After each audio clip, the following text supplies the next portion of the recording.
Okay, we're going to help you learn a little bit more about catching kokanee. They say 10% of the fishermen catch 80% of the fish. So we're hoping to get you into that top 10%. Some fish are attracted by a positive charge. This can be controlled by Kokanee downriggers.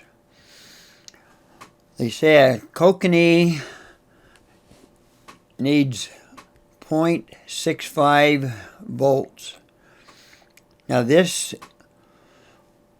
downrigger, I'm showing you how to check your ions, the voltage. So first we put a ground. You can see where I put the ground, and then all we have to do is touch the cable. We can touch the cable anywhere. And right here you see it's reading 0.606, which is a factory set on this downrigger. You can't change it, but it's not too bad. Now this in here is the new Kokanee downrigger, and you can adjust what voltage you want. Right now it's 0.77, and we're going to cut that down. So what we do is we go into the menu, and we're going to change that. We're going to try and get that as close to 6.5 as we can.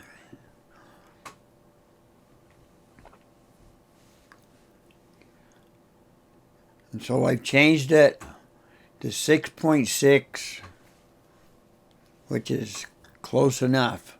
We have this one a little high and the back one is a little low. And we're going to show you now with our Live Scope on how these fish are attracted to the cable. I have two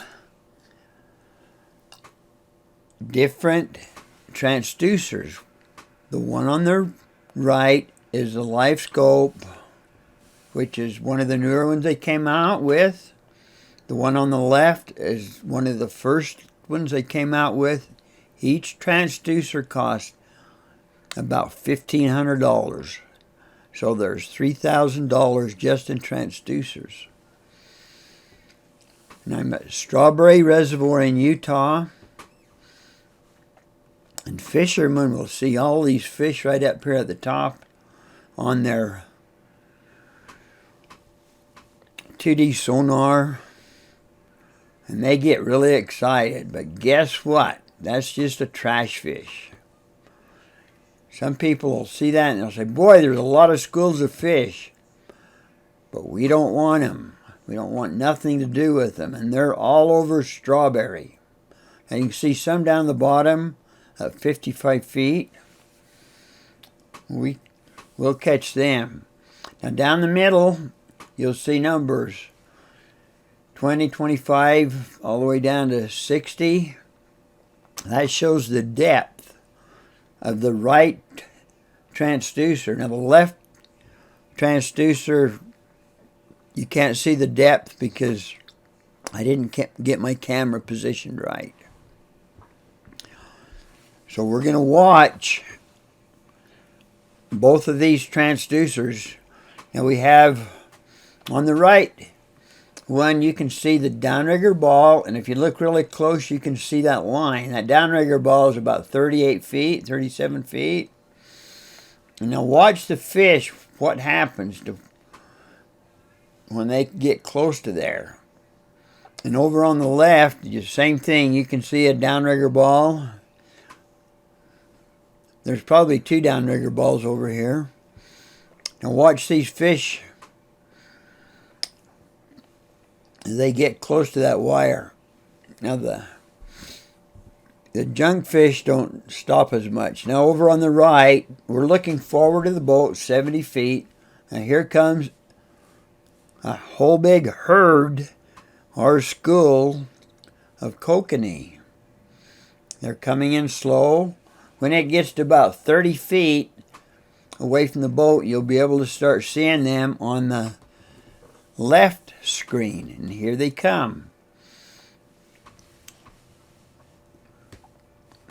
And they're kind of moving their way down. They always tell you that kokanee will come up, but kokanee will go down more than they come up. I see this on my Live Scope. Now watch how they just kind of stay right here. On the right screen, you can see them swimming around. It has a better detail. So you learn a lot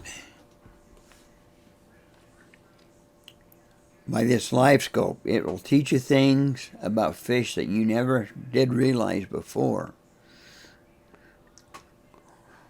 The fish at Strawberry Reservoir, we have perch, which is a junk fish. We have a lot of cutthroats and kokanee salmon.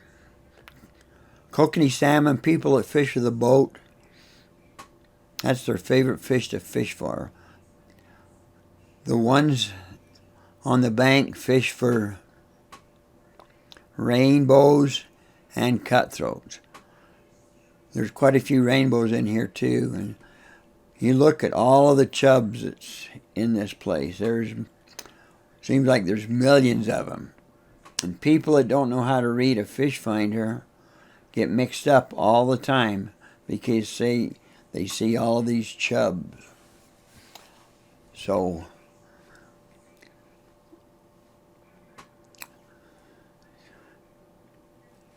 here comes another group of kokanee. Now let's see what they do. See, they're from 45 to 35 feet. You kind of have to keep one eye on one screen and one on the other screen. The right screen, you can kind of see the way they react to there, how they hang around it, and how they go up. See, look, there's 2 or 3 fish that are just swimming right up that wire.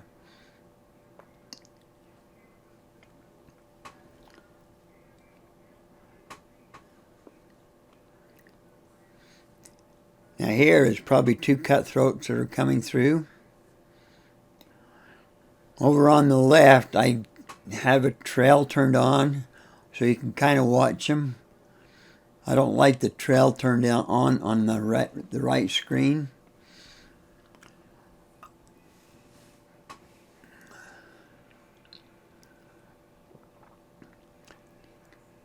Catching kokanee is a lot of fun.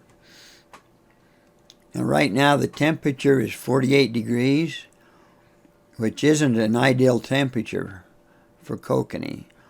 So when ice first comes off the reservoir, catching is really great. You're catching one right after another. And then as the water warms up, the catching slows down and it makes it tougher. And only the good ones can catch kokanee. And sometimes we can't even catch them. So what we're doing now is we're waiting for this water to turn over and create a thermocline, and then the catching will pick up again.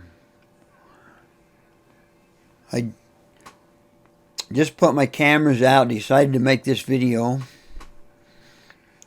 So I'm kind of through catching fish. I just wanted to tell you how important I think positive ions are, and to have Canon downriggers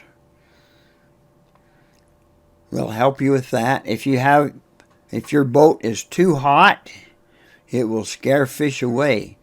And so you need to check your voltage on your downriggers like I showed you.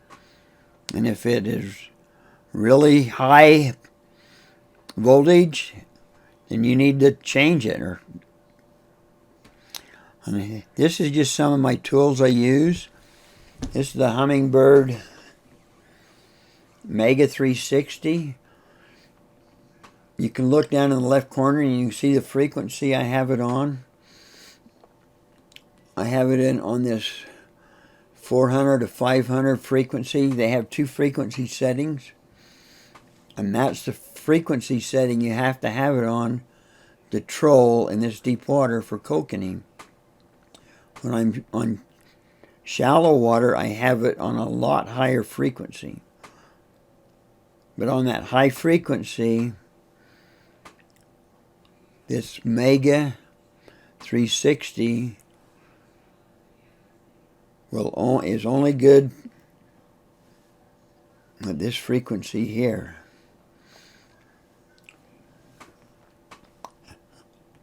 And people ask me, which is the best? Your 360 or your Live Scopes? And I say I like both of them because I'm so used to using both of them together that it's hard for me to be without them. The 360 I can see ahead and to the side. I don't look too much at the back. I have this is a touchscreen Solex. I have fingerprints all over it, so I'm sorry about that. I didn't clean it up. But you see that line going around? In front of that line is history. Behind that line is live. And if you get good at reading this, you can watch the fish move. So over there on the left side, you can see that one school of fish. They're going to get erased. But you look down towards the bottom and you can see where they move to. You can see there's a lot of fish in here. It probably took me an hour and a half today to find all of these, but with my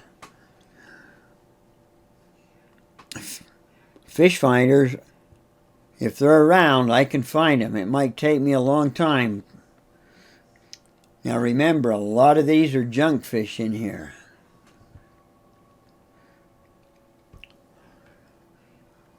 So the 360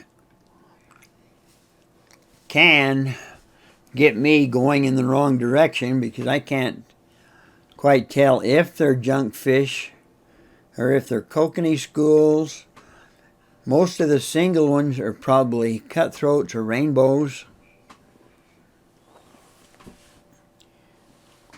And your schools are either going to be chubs, bait fish, or kokanee. When you get to know the water, you can kind of tell where the chubs are or not. But it's hard for me to fish in any other boat. So here, it's 10 o'clock now. The temperature's 48 degrees. I'm just out kind of scouting more. I'm through fishing for the day. And so I'm putting this side by side. See if you can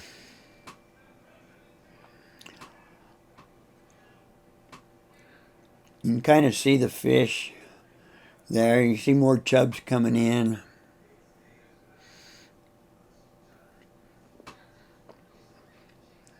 On the right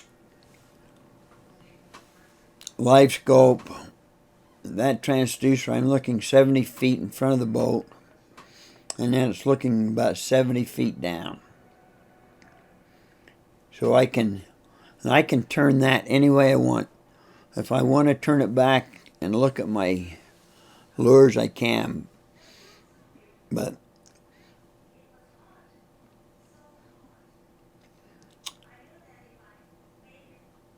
I don't a lot. I'd rather see what's in front of me.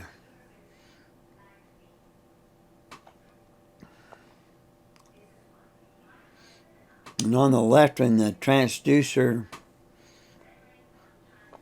it's up there at 0, so it's showing 30 feet in front of the boat and 30 feet behind the boat.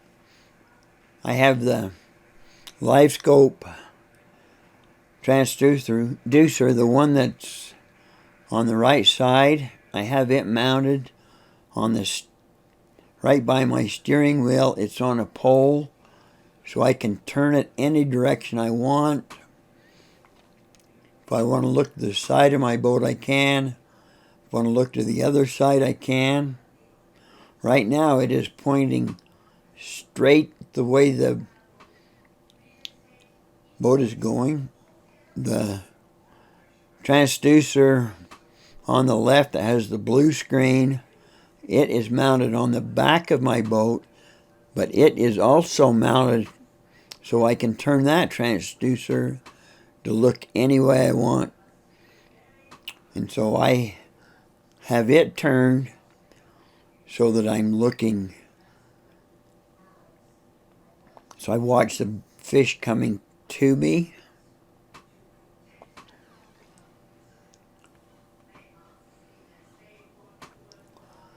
The Mega 360, I have it mounted on a separate pole too. It's up in the front of the boat. So when I go fishing, I have 3 transducers I have to put in the water. If I have somebody good fishing with me, it doesn't take us very long to get all this stuff set up. But keep watching the way these fish react to these wires, to the downrigger cables. And watch how some of them will come down. I have seen fish come down 30 or 40 feet and bite my lure. See there over on the right side, you see one came back. He went away, now he's just hanging out right there.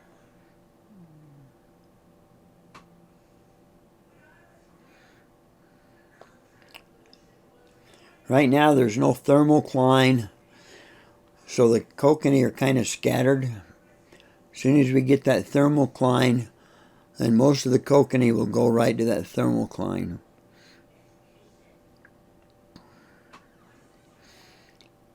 And if you notice the beginning of my video, you could see I had a fish hawk. I mounted that fish hawk temperature sensor on my ball, and it will tell me the temperature of the fish, or I mean the temperature of the water. And the fish, kokanee, like 52 or 54 degree water temperature. See, right now the top water is 48, and I checked down to about 45 feet down deep, and it was like 47 degrees down there. So right now it is really tough catching. You have to have the right lure, luck out with that right setup. Sometimes you can luck out and get the right setup. You can catch them okay. But if you watch the clock, here, I haven't even hardly edited this. I think I recorded, had my cameras on here for, what, a half hour, something like that. And this is a lot of fish. This here video is a little long. Longer than I like to make them. Some people lose interest, but how can you lose interest when you're seeing fish? Maybe you're seeing fish that's doing something that you've never seen before. And unless somebody else makes videos like this, which I don't see too many, or if you can afford to buy this stuff, it's pretty fun. I worked and saved hard to buy it. I wouldn't buy anything unless I could pay cash for it that you use for toys. And you don't want to buy anything that's going to take food away from your family or housing away from your family. But fishing keeps us all young. It's exciting. When you get old and decrepit, then just watching these fish and pulling them in is very exciting. Kokanee, to me, is one of the funnest fish there is to catch. I'll fish for big 30, 40-pound lake trout, and I don't think they're as fun as a kokanee. I catch 9-foot sturgeons, and I still think kokanee are a lot more fun to catch than a 9-foot sturgeon. But it's pretty exciting to get a 9-foot sturgeon, because that doesn't happen very often. See, look at this fish over on the right. Look how he just kind of circling around. There's a whole bunch of them. Look at all of those on the right that are just hanging around.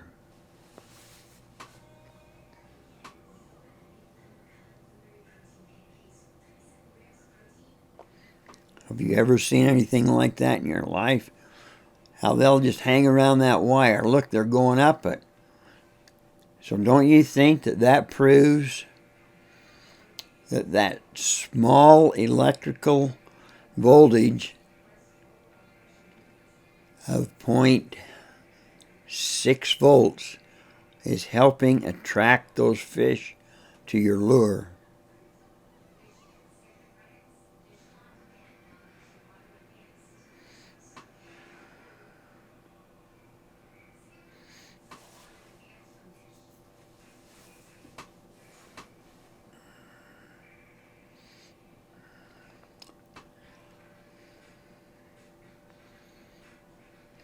You need to watch how fast I'm going.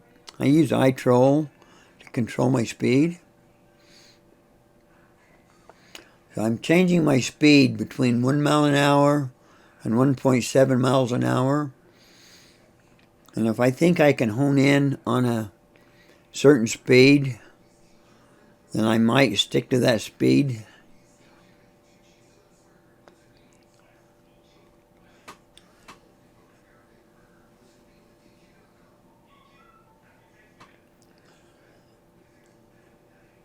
See, right here, these fish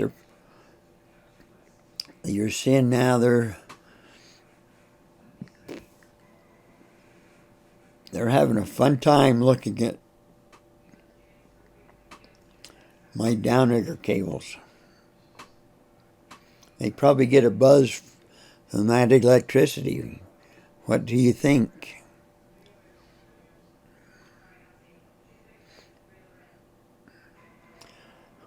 I just thought I'd throw this in. This is a Dodger. It's a glow Dodger. So we're down 41 feet. The temperature down there is 47 degrees. And we're going southwest. We're trolling. If you look real close, you can see the pink squid down there. That line you see is to my downrigger clip. I have about a 5-foot setback so my camera can pick it up. But your setbacks should be pretty close to your boat when you're down this deep. People that have long setbacks, I'd like to know if people with long setbacks catch as many fish as I do with short setbacks. I doubt they catch as many as I do using short setbacks. Now you can watch this speed up and slow down.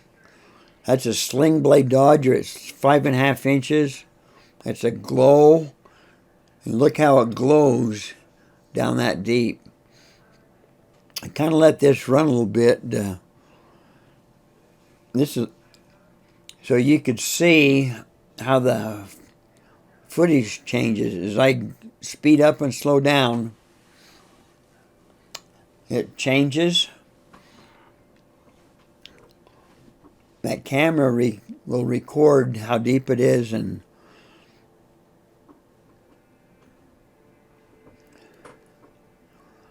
but I would recommend to use shorter setbacks. I have a system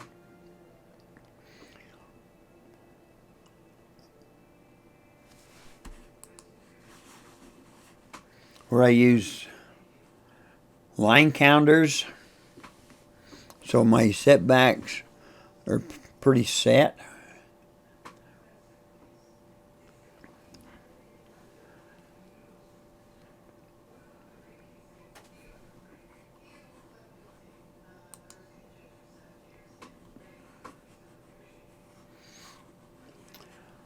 When there's about 1 million boats out there and you have long setbacks, you're going to get tangled up with other dodgers. You're going to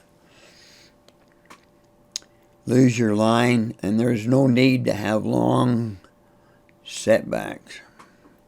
The fish aren't afraid when they're down this deep.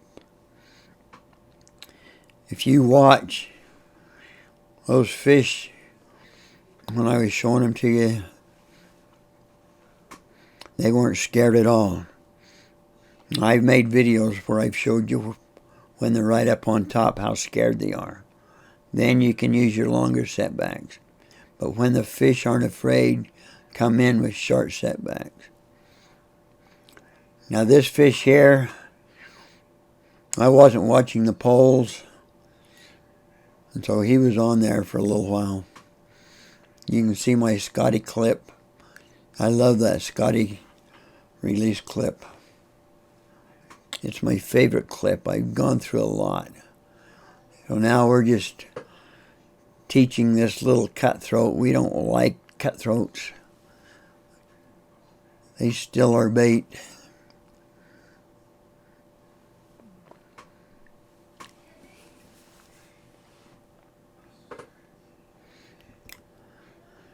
I had some kokanee on here, but I just wanted to